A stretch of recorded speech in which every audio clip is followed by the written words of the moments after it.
l'appoggio che ci date sempre.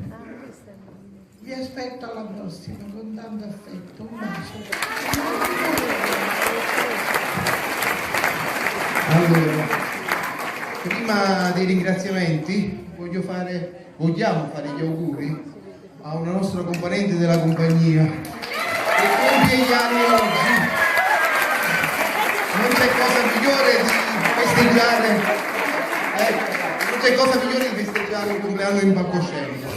E poi voglio ringraziare la nostra regista Emma Minervino che ci conduce in questo viaggio nel mondo del teatro. E infine voglio ringraziare voi che siete il nostro pubblico.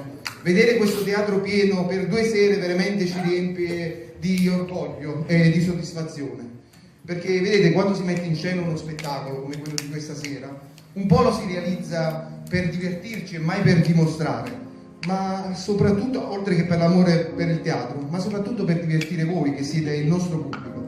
Per questo, se questa sera siamo riusciti a farvi trascorrere 2 ore in allegria, lontani dai problemi quotidiani, io direi anche dal telefonino, noi siamo contenti perché siamo riusciti nel nostro intento.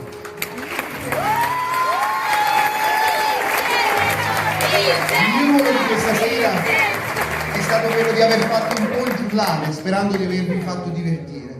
Perché poi qual è lo scopo di un attore? Un attore deve tenere sugli animi, lo spirito, deve suscitare delle riflessioni. E io penso che di questi tempi di attori ce n'è più bisogno di quanto si pensi. Noi lo facciamo con il nostro linguaggio, con il linguaggio delle parole, con la forza delle parole, con la potenza delle parole. Noi con le parole lavoriamo, noi con le parole recitiamo e per questo sappiamo quanto sono importanti le parole. Le parole sono il nostro modo di conoscere e di farci conoscere. Le parole fanno nascere il dialogo, formano le storie, fanno incontrare le persone, le fanno innamorare e poi le fanno odiare. Le parole a volte fanno scoppiare le guerre e poi sono sempre le parole che fanno tornare la pace. A volte ci fanno ridere come bambini e a volte ci fanno piangere anche come scuri. A volte ci accarezzano come il vento e a volte sono pesanti come un pugno sulla faccia. Dobbiamo stare molto attenti alle parole, dobbiamo sceglierle con cura, usarle ad una.